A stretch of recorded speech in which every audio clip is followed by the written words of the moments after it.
É Copa do Mundo, meus amigos e amigas, mas não, esse não foi o principal tema dos mercados aqui no mundo. Para saber mais sobre os fatos que movimentaram e estão movimentando o cenário macroeconômico, além de entender como isso impacta os seus investimentos daqui em diante, fica nesse vídeo até o final e vamos te contar um pouco mais nesse Onde Investir dezembro 2022.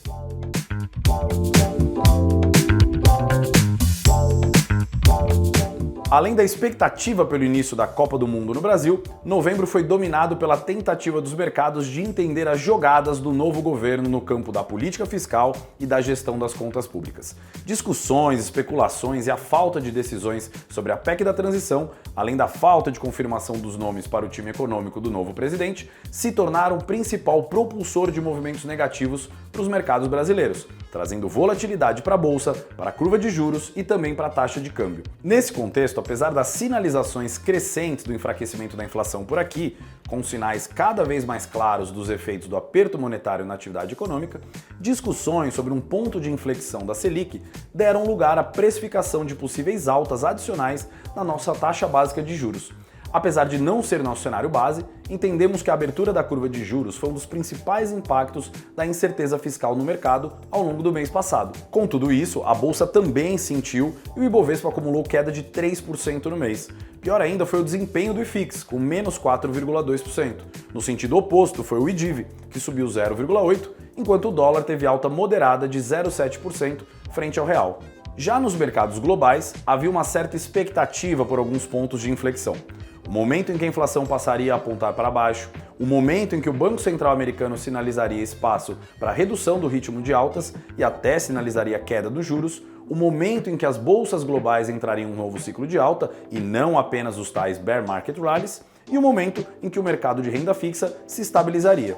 Em sua grande maioria, novembro não trouxe a concretização desses cenários de inflexão, com exceção talvez da inflação americana, que apesar de pressões sobre os preços ainda vigentes, especialmente no setor de serviços, tem entrado em um processo gradativo de desinflação, com a normalização das cadeias globais de suprimentos e o enfraquecimento dos preços das commodities. Os dados de inflação ao consumidor nos Estados Unidos, medidos pelo CPI, vieram finalmente abaixo do esperado, reduzindo o acumulado em 12 meses para 7,7% frente aos 8,2% no mês anterior. Por outro lado, o mercado de trabalho segue ainda apertado na maior economia do mundo, e sinais mistos do lado da atividade econômica não permitiram uma mensagem claramente mais dovish por parte do Fed. E por isso, os juros foram mais uma vez elevados em 0,75 na reunião de novembro.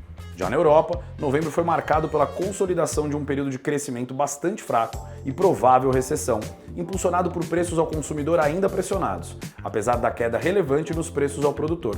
Enquanto isso, a China reverteu qualquer expectativa de melhora, diante de impactos agora também políticos sociais em resposta às medidas rígidas de restrição à Covid-19 por lá. Assim, os cenários econômicos global e local devem seguir como fontes de incerteza para os mercados em dezembro, o que mantém nossa visão mais cautelosa sobre realizar grandes movimentos nas alocações. Que venha o último mês de 2022.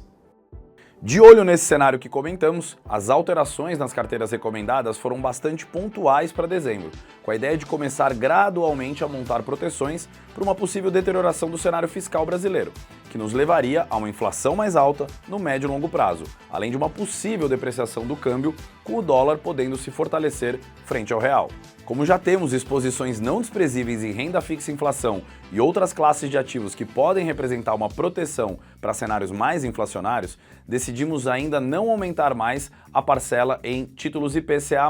Entendemos que nesse momento a maior necessidade das carteiras seria começar um aumento gradativo de exposição em dólar, que foi implementada reorganizando a exposição que temos através de fundos globais. Nessa linha, deixamos então as posições internacionais de renda fixa e renda variável não redeadas, ou seja, as expostas ao dólar, 1 a 2% maiores, em detrimento das posições redeadas, que foram reduzidas na mesma proporção. Falando dos retornos, em um mês em que os mercados internacionais tiveram uma performance bastante positiva, tanto na renda fixa quanto na renda variável, o oposto ocorreu aqui no Brasil. Por termos as carteiras de mais risco com maior exposição a ativos de risco brasileiros nesse momento, a rentabilidade de praticamente todas elas, com exceção da precavida, foi afetada de forma negativa. Começando pela carteira da política precavida, que possui exposição apenas à renda fixa pós-fixada e inflação, observamos um rendimento de 1,02%, exatamente a mesma variação do CDI no mês de novembro. Na sequência, a cautelosa se manteve no campo positivo,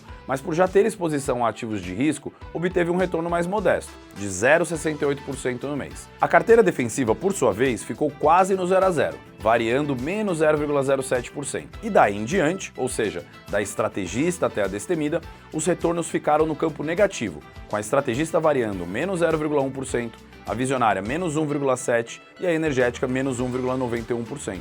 Por fim, a destemida, a de maior nível de risco, com mais de 80% em renda variável, rendeu menos 4,16%. Nós estamos atentos ao cenário à frente, já olhando para 2023. Lembrando que mesmo em momentos desafiadores, existem classes de ativos e produtos que podem proteger ou oferecer retornos atrativos para as carteiras de investimento. Para mais detalhes sobre as alterações realizadas nas carteiras recomendadas, acesse o nosso portal de conteúdos da XP e compartilhe esse vídeo com quem possa se interessar.